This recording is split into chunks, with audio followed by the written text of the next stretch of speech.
Hello दोस्तों, कैसे हैं आप सब। उम्मीद है आप सब जहाँ भी होंगे ठीक होंगे। My mafia husband episode number 28। वो बेसब्री से उसका वेट करने लगी। काव्या बाउल में खीर लेकर आ ही रही थी कि तभी उसे चक्कर आने लगे और वो वहीं गिर गई।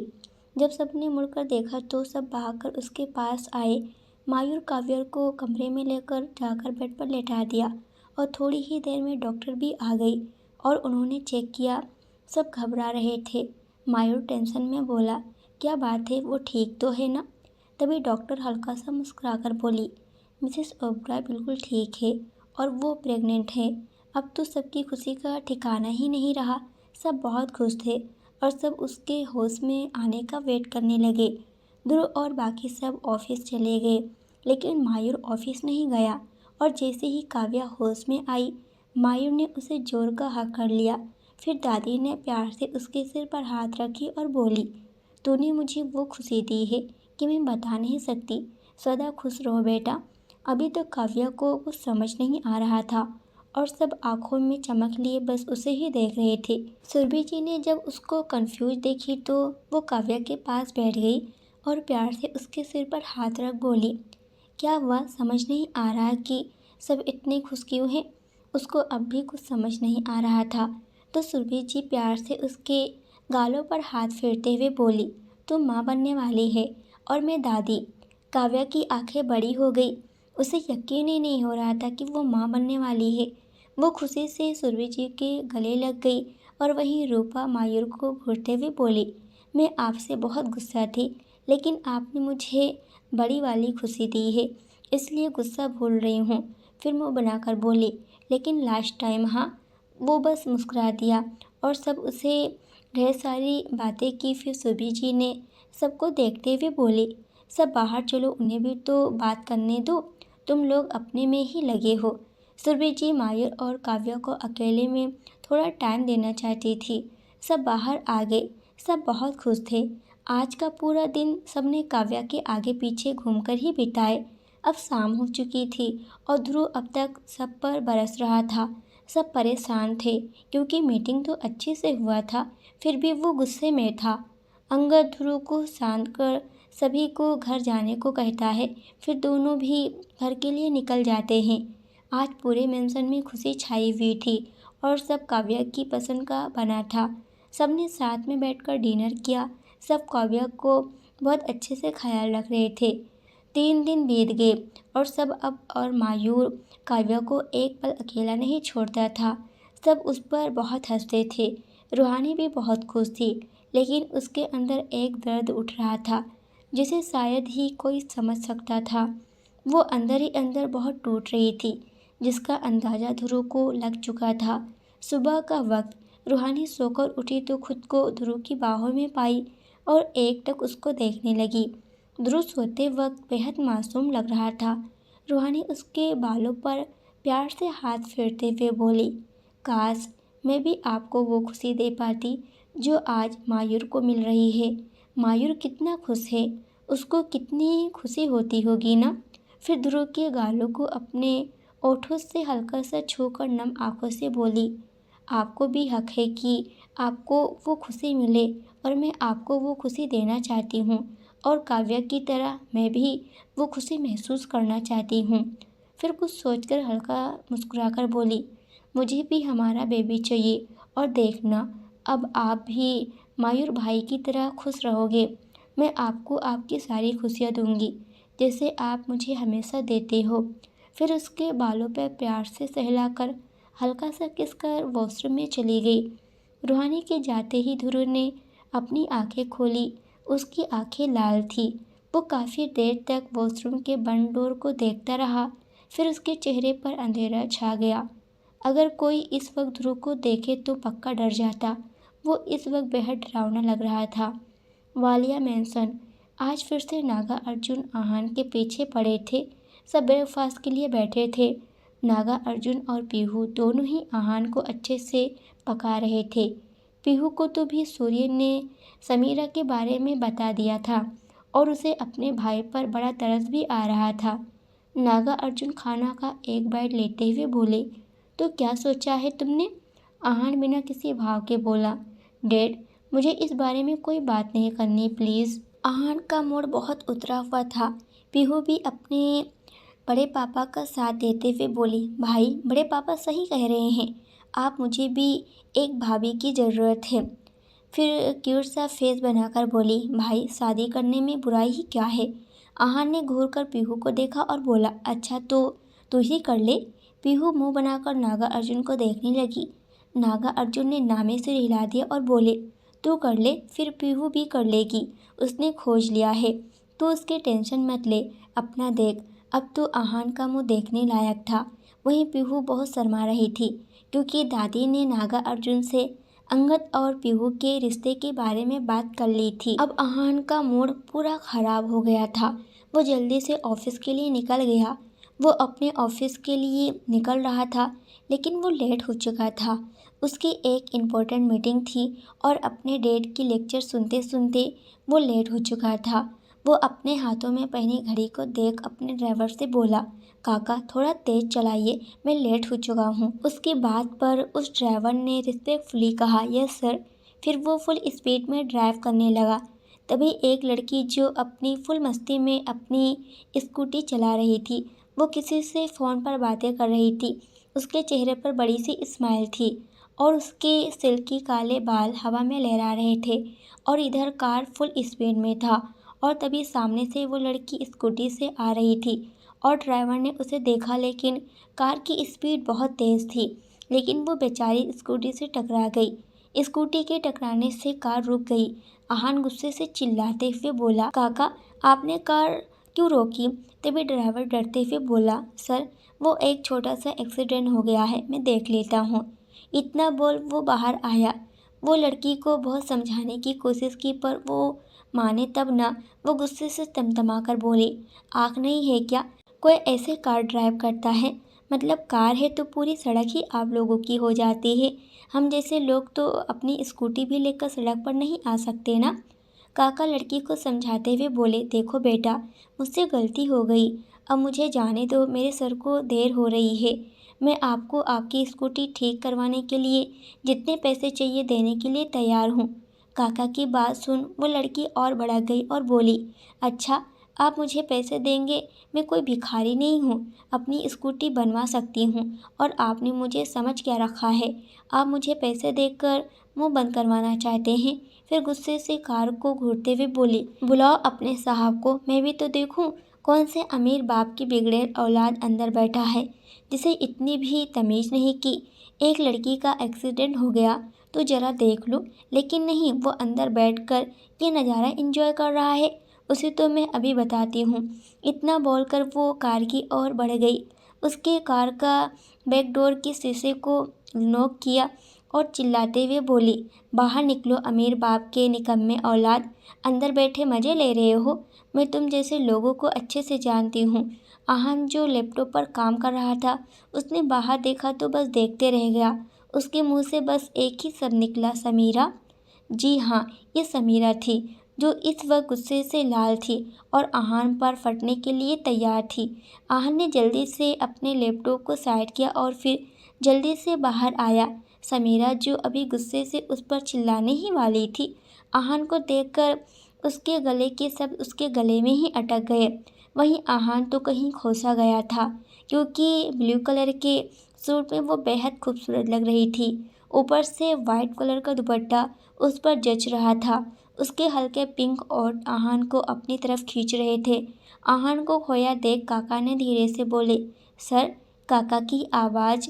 आहान और समीरा दोनों होश में आए तो उसने जल्दी से समीरा को देखते हुए कहा, सॉरी। अब समीरा को अपनी बातों पर गुस्सा आ रहा था। वो शर्मिंदा होते हुए बोली, सॉरी, मुझे पता नहीं था कि आप हैं और मुझे थोड़ा काम था और मैं लेट हो रही थी, इसलिए वो ज़्यादा ही बोल दी थी। आहान ने जल्दी से बोला, नहीं गलती मेरी थी, मैंने ही कार स्पीड में ड्राइव करने को कहा था और फिर ये सब हो गया। फिर समीरा को ऊपर से नीचे तक देखते हुए फिक्र करते हुए बोला, आपको कहीं लगी तो नहीं ना। समीरा ने नामे सिर हिलाई और बोली, मुझे तो कुछ नहीं हुआ, लेकिन मेरी स्कूटी कोमे में चली गई है। आहान कन्फ्यूजन में बोला, मतलब। तो वो बोली, मेरा कहने का मतलब वो अब ख़राब हो गई, जो अब अभी तो चलने की हालत में नहीं है और मुझे बहुत लेट हो रहा है, अब मुझे चलना चाहिए। फिर वो स्कूटी उठाने लगी। आहान ने जल्दी से उसे मना करते हुए बोला, आप इसे यहीं छोड़ दीजिए, मेरी वजह से ये सब हुआ है तो मैं ही ठीक करके दूंगा। फिर कुछ सोचकर बोला, वैसे आप कहीं जा रही थी ना और आपको लेट भी हो रहा है, तो क्यों ना मैं आपको छोड़ दूं। समीरा ने ज़्यादा ना सोचकर जल्दी से हाँ में सिर हिलाई और फिर बोली, थैंक यू, आपको मैं फिर से परेशान कर रही हूँ। आहान मुस्कुराया और बोला, इसमें परेशानी की क्या बात है, गलती मेरी थी, चलिए। फिर दोनों कार में बैठ गई। काका स्कूटी ठीक कराने चले गए और आहान ड्राइव करने लगा और समीरा उसके साइड में बैठी थी। आहान के दिमाग में इस वक्त बहुत उथल पुथल मची हुई थी। वो खुद को समीरा के बारे में सोचने से रोक नहीं पा रहा था। इधर ओबरॉय मैंसन। आज रूहानी अपने कमरे में बैठे बैठे थक गई थी और वो कुछ सोच रही थी, लेकिन उससे आइडिया ही नहीं आ रहा था। अब उसका दिमाग फिर गया था, इसलिए वो गार्डन में बैठी थी और किसी गहरी सोच में डूबी थी। तभी उसे एक आइडिया आया और उसके चेहरे पर बड़ी सी स्माइल आ गई और वो खुश होते हुए बोली, अब देखती हूँ ध्रुव कैसे बचते हैं, उन्हें मेरी बात माननी ही पड़ेगी। फिर बड़े ही स्माइल के साथ अपने कमरे में चली जाती है।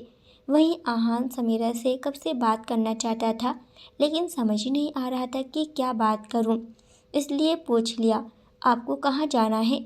समीरा मुस्कुराई और बोली, वालिया इंडस्ट्री। अब आहान के आंखों में चमक लिए एकटक उसको देखने लगा और उसकी खुशी का तो कोई ठिकाना ही नहीं रहा। फिर भी खुद को नॉर्मल कर बोला, क्या काम है आपको वहाँ। समीरा टेंशन में बोली, मैं आज इंटरव्यू के लिए जा रही हूँ, पता नहीं जॉब मिलेगी भी या नहीं, मुझे बहुत टेंशन हो रही है, ऊपर से इतना लेट भी हो गई हूँ। अब आहान को याद आया, आज जूनियर असिस्टेंट का इंटरव्यू है। आहान को इन कामों से कोई लेना देना नहीं था, लेकिन समीरा की बात सुना तो कुछ सोचते हुए मन में बोला, तुम्हें तो जॉब मिलकर रहेगी। फिर हल्का सा मुस्कुरा दिया। आहान समीरा को ऑफिस के बाहर ही छोड़कर उसे प्यार से देखते हुए बोला, बेस्ट ऑफ लक। समीरा मुस्कुराई और बड़े ही प्यार से बोली, थैंक यू। फिर समीरा भागते हुए अंदर चली गई क्योंकि वो लेट थी। उसे इस तरह से देख आहान खुद को मुस्कुराने से रोक नहीं पाया और फिर खुद भी अपनी पार्किंग एरिया में कार पार्क कर अंदर चला गया।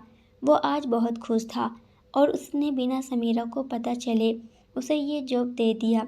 इन सब से अनजान समीरा बहुत खुश थी। अब सुबह से रात हो चुकी थी, लेकिन ध्रुव अभी तक घर नहीं आया था और वानी उसका वेट करते करते थक चुकी थी, पर फिर भी वो ध्रुव के आने का बेसब्री से इंतजार कर रही थी। उसने कुछ सोच रखी थी और वो है कि आ ही नहीं रहा था। तभी उसके दिमाग में एक आइडिया आया और उसके मासूम से चेहरे पर बड़ी सी स्माइल आ गई और फिर वो दीवार पर लगे ध्रुव की फ़ोटो को देखते हुए बोली, अब देखती हूँ कैसे बचते हो आप मेरे से, आपको मुझसे कोई नहीं बचा सकता। फिर अपना फ़ोन उठाकर ध्रुव को कॉल करती है। उसने जैसे ही कॉल पिक किया, रूहानी ज़ोर ज़ोर से रोने लगी। उसको तो कुछ समझ में ही नहीं आ रहा था। उसने टेंशन में बोला, हे क्या हुआ है। रूहानी ने कुछ नहीं बोली। अब भी ध्रुव बेचैन होते हुए बोला, तुम रो क्यों रही हो। उसको रूहानी के रोने की आवाज़ से अजीब सी बेचैनी होने लगी थी। वो बोल ही रहा था कि रूहानी ने कॉल कट कर दी और फिर मुस्कुराते हुए बोली, अब आए ना लाइन पे। फिर उसका वेट करने लगी। वहीं ध्रुव हवा की रफ्तार से निकल पड़ा था। ध्रुव अपने कमरे में आया तो उसकी आंखें हैरानी से बड़ी हो गई। वो अंदर आकर एक जगह खड़ा हो गया और गुस्से से रूहानी को घूरने लगा, लेकिन अगले ही पल वो गुस्सा कहीं गायब ही हो गया, जैसे वो कभी गुस्सा हुआ ही ना हो। रूहानी पूरी तैयार होकर अच्छे से ध्रुव का वेट कर रही थी। वो साड़ी पहनी थी और उसमें वो बहुत खूबसूरत लग रही थी। माथे पर बिंदी, ओठों पर हल्के गुलाबी और हाथों में चूड़ियाँ वो आज कह ढा रही थी, लेकिन उसने रूहानी को तुरंत अपने सीने से लगा लिया और बोला, तुम पागल हो क्या, तुम्हें पता है मैं कितना डर गया था। तुम्हारे रोने की आवाज़ सुनकर मैं घबरा गया था। तुम्हें तो पता है ना, तुम मेरी धड़कन हो। फिर क्यों करती हो ऐसा, हाँ, क्यों मुझे ऐसे डरा देती हो, पता है तुम्हें। रोने की आवाज़ मेरी सांसें रोकने लगती है। रूहानी ने उसके लिप पर हाथ रखा और नामी सर हिला दी और प्यार से ध्रुव के गाल पर किस कर उससे थोड़ा दूर हुई और बड़े ही स्माइल करते हुए बोली, रात के 11 बज गए थे और आप किसी का कॉल ही नहीं उठा रहे थे, तो इसलिए मैंने ही कॉल कर ली। फिर भोली सी शक्ल बनाकर बोली, क्या आप गुस्सा हैं मुझसे? फिर ध्रुव से एकदम से लिपट गई और प्यार से बोली, सॉरी, मुझे याद आ रही थी आपकी। ध्रुव उसके बालों को सहलाते हुए उसे खुद से दूर किया। रूहानी टिमटिमाती आंखों से उसको देखने लगी। उसके हाथ ध्रुव के बालों पर चलने लगी। वो धीरे धीरे ध्रुव के ओठों के पास बढ़ने लगी थी और ध्रुव रूहानी को इस तरह देख खुद को कंट्रोल खोता जा रहा था। इसलिए उसने रूहानी को तुरंत अपने सीने से अलग किया। उसने रूहानी को कुछ देर देखा, फिर बिना कुछ कहे भी जल्दी से बाथरूम में चला गया। वो रूहानी को इस तरह साड़ी में देखकर खुद का कंट्रोल खो रहा था और वो ऐसा बिल्कुल भी नहीं चाहता था। ध्रुव खुद पर गुस्सा करते हुए बोला, तू अपना कंट्रोल कैसे खो सकता है? तू रूहानी के करीब नहीं जा सकता और ऐसे तो बिल्कुल नहीं जैसा रूहानी चाहती है। रूहानी को थोड़ा बुरा लगा और वो मायूस होकर बेड पर बैठ गई। जब थोड़ी देर में वो बाहर आया तो रूहानी का मुरझाया हुआ चेहरा फिर से खिल गया। वो उसका हाथ पकड़कर उसको बेड पर लेकर आई और बैठाकर उसको प्यार से निहारने लगी। वो कुछ कहने ही वाला था कि रूहानी उसके गोद पर बैठ गई और उसके चेहरे पर उंगलियां फेरने लगी। आज ध्रुव पहले ही समझ चुका था कि रूहानी क्या चाहती है, लेकिन वो ऐसा कुछ बिल्कुल भी नहीं चाहता था। वो कुछ कहना ही चाहता था कि रूहानी ने अपने ओठ उसके सख्त ओठों पर रख दी और उसको किस करने लगी। वो जो कुछ देर पहले रूहानी को रोकना चाहता था, वो भी अब उसमें खोता गया। उसने कस के उसकी कमर पकड़ ली और रूहानी को किस करने लगा। वो रूहानी को इतने दिनों बाद इस तरह से देखकर खुद को कंट्रोल नहीं कर पा रहा था। वो उसे एकदम डीप किस कर रहा था, जिससे थोड़ी ही देर में रूहानी उसको खुद से दूर करने लगी। ध्रुव को जब इसका एहसास हुआ तो उसने तुरंत छोड़ दिया। रूहानी उसके ओठों से अलग होती ही वो जोर जोर से सांसें ले रही थी, जैसे उसे बिल्कुल भी सांस नहीं आ रही हो। वो एकदम लाल हो गई थी, जिसे देख ध्रुव एक पल के लिए ही डर गया और उसको शांत कराते हुए प्यार और फिक्र से बोला, तुम ठीक हो? फिर उसके माथे पर किस कर बोला, आराम से सांस लो। रूहानी खुद को नॉर्मल करते हुए हाँ में गर्दन हिलाकर फिर से उसके करीब जाने लगी तो ध्रुव ने रूहानी की आंखों में देखते हुए बोला, तुमने मेडिसिन ली? रूहानी ने जल्दी से हाँ में से हिलाई और वो फिर से उसके और बढ़ने लगी। वो उसके सीने पर अपने हाथ चला रही थी, जिससे वो अपना कंट्रोल खोता जा रहा था और रूहानी उसके करीब आते ही जा रही थी। लेकिन तभी ध्रुव को कुछ याद आया तो उसने कस के अपनी आंखें बंद कर ली और फिर रूहानी को प्यार से देखते हुए बोला, मुझे नींद आ रही है, चलो सोते हैं, मैं आज बहुत थक गया हूँ। ये सुनते ही रूहानी एकदम से मायूस हो गई। ध्रुव उसको अपनी गोद में उठाकर प्यार से बोला, जाओ चेंज कर लो, तुम्हें इसमें नींद नहीं आएगी। रूहानी कुछ बोल ही नहीं पाई और वो चेंजिंग रूम में चली गई, लेकिन उसकी आंखें नम थी, जिसे वो भी अच्छे से देख सकता था, लेकिन वो खुद को कंट्रोल कर रहा था। वो अपने मन को समझा रहा था। रूहानी डोर लॉक करते रोने लगी और बोली, मैं आपको आपकी खुशी नहीं दे पा रही हूँ, जिसकी आपको सबसे ज़्यादा ज़रूरत है। रूहानी को अच्छे से याद है कि जब उनकी शादी हुई थी तो ध्रुव कैसे उसके करीब आया करता था, लेकिन जब से उसके साथ वो हादसा हुआ था उसकी पूरी लाइफ ही बदल गई थी। वो उसका बहुत ख्याल रखता था, लेकिन वो कभी उसके उतना करीब नहीं आया था जितना वो पहले हुआ करता था। वो सिसकते हुए बोली, मैं एक अच्छी वाइफ नहीं बन सकती, मैं कभी आपको वो खुशी नहीं दे पाई जिसकी आपको ज़रूरत थी, जो हर हस्बैंड का हक होता है और सभी की चाहत भी। मैं एक अच्छा वाइफ नहीं बन पाई, मुझे माफ़ कर देना। वो बहुत देर तक रोई, फिर चेंज करके कमरे में आ गई। वो उससे नजरें चुरा रही थी। वो जल्दी से बेड के एक साइड लेट गई और खुद को पूरा ब्लैंकेट से कवर कर ली, लेकिन उसे पता नहीं था कि ध्रुव ने उसकी लाल आंखें देख ली है। ध्रुव को अच्छे से पता था कि रूहानी अभी रोकर आई है। उसने रूहानी को अपने बाहों में भरा और धीरे से उसके कान पर आकर बोला, पहले तुम पूरी तरह से ठीक हो जाओ, फिर ये सब करेंगे, ओके। रूहानी एकदम से ध्रुव की तरफ पलट गई और उसकी आंखों में देखते हुए बोली, मैं तो बिल्कुल ठीक हूँ, देखो मुझे क्या हुआ है। अब रूहानी की आंखें जो पहले से भरी हुई थी उसमें से आंसू निकलने लगी। वो सिसकते हुए बोली, सॉरी, मैं आपको वो प्यार नहीं दे सकती जो आपको हमेशा से मुझसे चाहिए था। इतना बोलकर वो और जोर जोर से रोने लगी। ध्रुव उसको कुछ देर शांत कराता है, फिर खुद को भी शांत करता है। रूहानी फिर से उसके सीने पर हाथ रख धीरे से बोली, मैं बिल्कुल ठीक हूँ, क्या हम एक नहीं हो सकते। ध्रुव ने कुछ नहीं बोला और उसके बालों को सहलाते हुए सॉफ्ट टोन में बोला, सो जाओ। रूहानी बहुत कुछ कहना चाहती थी लेकिन कह नहीं पा रही थी। ध्रुव ने उसको खुद से चिपका लिया था, फिर अपनी आंखें बंद कर ली। ध्रुव रूहानी को तब तक देखता रहा जब तक रूहानी सो नहीं गई। वो सिसकते हुए ही सोई थी। उसको सोते ही ध्रुव को कुछ धुंधली यादें आने लगी। 2 महीना पहले उस दिन रात में ध्रुव रूहानी एक दूसरे में खो से गए थे।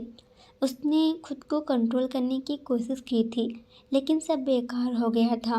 रूहानी ने उसे बिल्कुल नहीं रोकी थी, बल्कि वो उसका पूरा साथ दे रही थी। ध्रुव ने पूरी रात रूहानी से प्यार किया था, लेकिन सुबह वो हैरान रह गया था क्योंकि रूहानी उठ ही नहीं पा रही थी।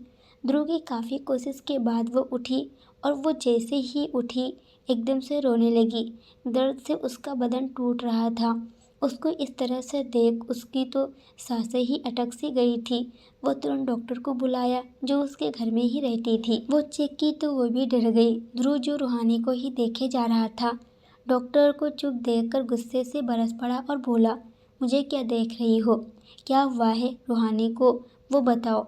डॉक्टर डर गई और धीरे से बोली, इनकी बॉडी में इतनी ताकत नहीं कि ये अभी तक आपको झेल सके, और आपने कल इनके साथ जो भी किया है उससे इनकी बॉडी पर बहुत बुरा असर पड़ा है। वो एकदम से बौखला गया। वो रूहानी के बालों को सहलाते हुए बोला, अब क्या करना है। फिर थोड़ा रुककर डॉक्टर डरते हुए बोली, आपने पहले ही देखा होगा, जब ये नॉर्मल थी तब भी ये आपको झेल नहीं पाती थी, और अब तो वो अंदर से बहुत वीक हैं और केमिकल ने उनकी बॉडी को काफ़ी नुकसान किया है। अभी भी बॉडी पार्ट डैमेज है, जो अभी थोड़ा और वक्त लगेगा। फिर डरते हुए ही रूहानी को चेक कर बोली, मैं इन्हें मेडिसिन दे दूंगी, कुछ वक्त बाद उन्हें बेटर फील होगा। अब तो ध्रुव गुस्से से उभर रहा था। उसने ये पहले क्यों नहीं सोचा।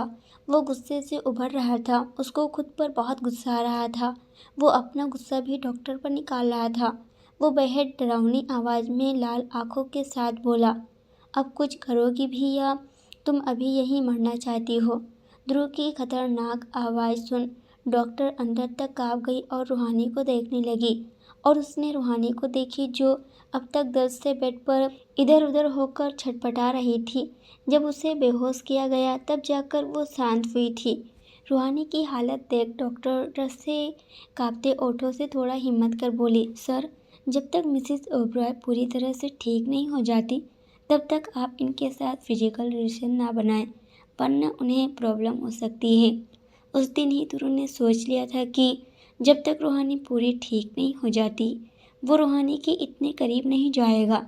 लेकिन वो ही जानता है कि उसने आज तक खुद को कैसे कंट्रोल किया है, और गोवा में भी जब उसे एक दिन मेडिसिन नहीं मिली थी तो उसकी हालत बहुत ख़राब हो गई थी, और डॉक्टर ने उससे अकेले में ही बोली थी कि रूहानी को अभी थोड़ा टाइम लगेगा ठीक होने में, और अच्छा होगा अगर जब तक रूहानी ठीक नहीं हो जाती वो उसके साथ कोई भी फिजिकल रिलेशन ना बनाए, क्योंकि अगर रूहानी का बॉडी उसे सहन नहीं कर पाया तो फिर कुछ भी हो सकता है, जो ध्रुव अच्छे से समझ रहा था। ध्रुव ये सब सोच रहा था कि उसकी नज़र अपनी बाहों में सोती हुई रूहानी पर गई, और उसने उसके माथे को चूम लिया और प्यार से बोला, बहुत प्यार करता हूँ मैं तुमसे, तुम्हें खुद की वजह से दर्द नहीं दे सकता, कभी नहीं, फिर चाहे क्यों ना मुझे पूरी लाइफ ऐसे ही रहना पड़े चलेगा। फिर उसके बालों पर हाथ फेरते हुए एकटक उसके मासूम चेहरे को देखते हुए बोला, तुम्हें पता है, तुम्हें खुद के सामने देखकर खुद को कंट्रोल करना कितना मुश्किल है। मैं तुम्हें खुद में समा लेना चाहता हूँ, पर चाहकर भी कर नहीं सकता, क्योंकि मैं तुम्हें हर्ट नहीं कर सकता। चाहे उसके लिए मुझे कुछ भी क्यों ना करना पड़े। फिर उसको बाहों में भरकर सो गया। सुबह का वक्त ध्रुव उठ चुका था और अपनी बाहों में सोई अपनी बीवी को बड़े ही प्यार से एकटक देख रहा था। आज उसकी एक इम्पोर्टेंट मीटिंग थी, इसलिए उसने धीरे से रूहानी की कमर में लिपटे अपने हाथों को निकाला और रेडी हो गया। रूहानी अब भी मस्त से सो रही थी। रूहानी इस वक्त बेहद क्यूट लग रही थी और अजीब से पोजीशन में भी सो रही थी, जिसे देख ध्रुव ने नाम में से हिला दिया। वो बेड पर रूहानी के पास जाकर बैठ गया। रूहानी नींद में ही क्यूट क्यूट सा फेस बना रही थी। वो उसके दिल को छू रही थी। वो एकटक रूहानी के चेहरे पर आते क्यूटनेस को देख रहा था। वो खुद के अंदर हलचल साफ महसूस कर सकता था और उसको रूहानी पर बड़ा प्यार आ रहा था। वो रूहानी के गालों पर उंगलियां चलाते हुए बोला, तुम इतनी मासूम क्यों हो, और ऊपर से तुम्हारी ये खूबसूरत ओठ, दुनिया जहान की मासूमियत भरी आंखें, तुम्हारे चेहरे की छोटी सी स्माइल और तुम्हारी प्यारी बातें, तुम्हारा वो प्यारा सा बेवजह का गुस्सा, झूठी मूठी नाराज़गी, सब कुछ मुझे तुम्हारा दीवाना बनाती है। फिर उसके माथे को चूमते हुए बोला, तुम्हें पता है, तुम्हें देखते ही मुझे तुम पर कितना प्यार आता है। ध्रुव एकदम से रूहानी के चेहरे के बेहद करीब जाकर ये सारी बातें बोल रहा था। वो बेड पर पूरी तरह से झुका हुआ था। ध्रुव का टच महसूस कर रूहानी कसमसाने लगी। उसे नींद में भी ध्रुव की गर्म सांसें खुद के चेहरे पर अच्छे से महसूस हो रही थी। ऊपर से ध्रुव की वो चलती हुई उंगलियां उसके चेहरे पर गुदगुदी कर रही थी। उसके चेहरे पर स्माइल आ गई और वो उससे लिपट गई। उसके लिपट जाने से ध्रुव पूरी तरह से बेड पर लेट गया, क्योंकि वो रूहानी की नींद खराब नहीं करना चाहता था। रूहानी ने ध्रुव के सीने में अपना सर छुपा ली, जिससे ध्रुव के चेहरे पर बड़ी सी स्माइल आ गई और वो वैसे ही उसके पास लेटा रहा। जब रूहानी की आँख हल्की सी खुली तो उसके सामने ध्रुव का चेहरा धुंधला दिखाई देने लगा। रूहानी ने जल्दी से आंखें खोली तो देखी कि वो रेडी था और बेड पर लेटे बस एकटक उसी को ही निहार रहा था। वालिया मेंशन। आहान का मूड आज काफ़ी अच्छा था, क्योंकि आज से समीरा ऑफिस ज्वाइन करने वाली थी। वो रेडी होकर टेबल पर बैठकर ब्रेकफास्ट कर रहा था। उसे समीरा से मिलने की इतनी जल्दी थी कि वो जल्दी जल्दी खा रहा था।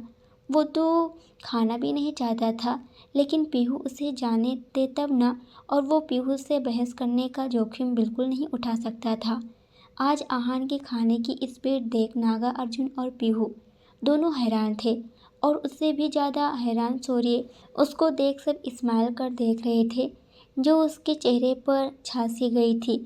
जिसे देख वो नागा अर्जुन और पीहू को देखा, जिसे पूछ रहा हो, जनाब इतनी जल्दी में क्यों है। दोनों को देखकर अपने कंधे उचका दिए, जैसे कह रही हो, मुझे क्या पता। नागा अर्जुन धीरे से पीहू के कान में बोले, हमारे जनाब का मूड कुछ ज़्यादा ही अच्छा नहीं लग रहा। क्या बात है, तुम्हें कुछ पता है क्या।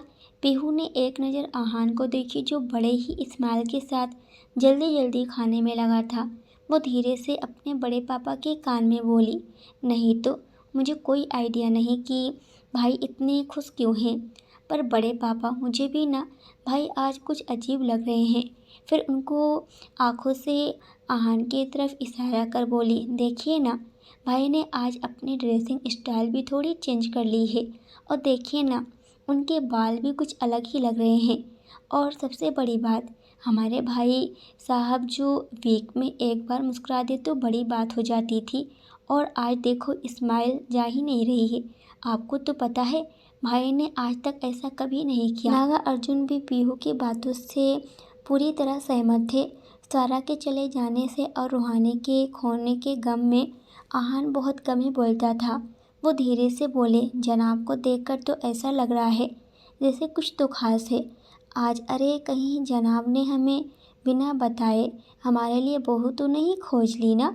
वो अब आहान को घूर कर देखने लगा, क्योंकि उनके एक बार पूछने पर भी सूर्य ने सारी बात बता दी थी। क्योंकि नागा अर्जुन से उसे बड़ी डर लगता है, और नागा अर्जुन को तो समीरा के बारे में पहले से पता था, पर आहान को बड़ी मुश्किल से तो एक लड़की पसंद आई थी, और आहान उसे भी मुड़ मोड़ लिया था।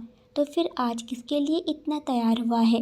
सारा के जाने के बाद अर्जुन ने आहान को एक माँ की तरह प्यार किया था, एक भाई की तरह समझाया, एक बहन की तरह ही सारी बातें और प्रॉब्लम को सॉल्व किए और एक अच्छे दोस्त की तरह उसके दिल की सारी सुख दर्द दूर करते आए थे और एक अच्छे पिता की तरह समय समय पर डांट और प्यार करते आए थे।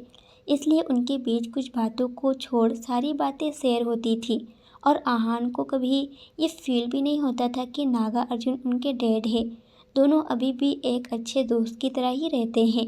पीहू भी कुछ सोचते हुए बोली, कहीं भाई अपनी ड्रीम गर्ल से तो मिलने नहीं जा रहे ना। ये सुनते ही नागा अर्जुन की आंखों में चमक आ गई और पीहू के ओठों पर प्यारी सी मुस्कान और दोनों आहान को आज भरी नजरों से देखने लगे। इधर रूहानी हैरानी से ध्रुव को देखते हुए बोली, आप रेडी होकर क्यों लेटे हैं? कहीं आपकी तबीयत तो खराब नहीं हो गई ना? आपने मुझे बताया क्यों नहीं?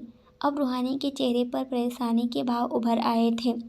उसने ध्रुव के माथे पर हाथ रखे और बोली, बताइए ना क्या हुआ है आपको?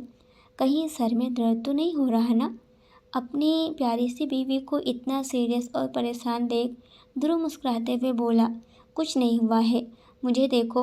रूहानी अपनी आंखों को राउंड करते हुए बोली, तो फिर आप रेडी होकर क्यों लेटे हो? वो रूहानी को अपनी बाहों में भरकर बोला, क्योंकि मुझे ऑफिस जाना था तो मैं रेडी हो गया, पर जब तुम्हें देखा ना तो मेरा ऑफिस जाने का मूड एकदम से चेंज हो गया। मेरा मन ही नहीं किया कि मैं तुम्हें छोड़ कर जाऊँ। अब रूहानी हल्का सा मुस्कुरा दी और बोली, क्यों? फिर उसने ध्रुव के ओठों को हल्के से छूते हुए बोली, बताइए ना। फिर वो उससे बेहद करीब जाकर उसके कानों में अपनी गर्म सांसों को छोड़ते हुए बोली, कहीं रोमांस करने का मूड तो नहीं है ना आपका? रूहानी की गर्म सांसें महसूस होते ही उसकी बॉडी में तूफान उठ रही थी, जो उसने बड़ी मुश्किल से शांत किया था, वो फिर से होने लगी। वो खुद को कंट्रोल कर रहा था। रूहानी ध्रुव को पिघलता देखकर प्यारी सी स्माइल करते हुए उसके चेहरे पर अपनी एक उंगली फेरते हुए बोली, आपकी बीवी हूँ, मूड है तो फिर रुके क्यों हैं?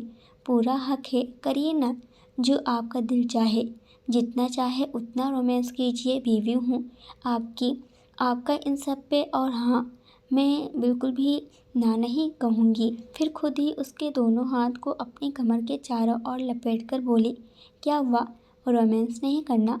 ध्रुव रूहानी को आंखें बड़ी बड़ी कर देखने लगा। उसे यकीन नहीं हो रहा था, उसकी भोली शर्मीली टाइप बीवी आज कितने रोमांटिक बातें कर रही थी। रूहानी पहले कितना शर्माया करती थी इन सब से। वो तो ध्रुव से अपनी नजरें मिलाने से भी उसे शर्मा जाती थी। वो आज इतनी बोल्ड बातें कर रही है, लेकिन वो जानता था कि रूहानी ये सब क्यों कर रही है। वो रूहानी को खुद से दूर करते हुए बोला, मुझे ऑफिस जाना है, बहुत लेट हो गया है। रूहानी ने बिना एक पल गवाए उसके सीने से कस के लग गई और बोली, नहीं, आज आप कहीं नहीं जाओगे, आप मेरे पास रहोगे बस।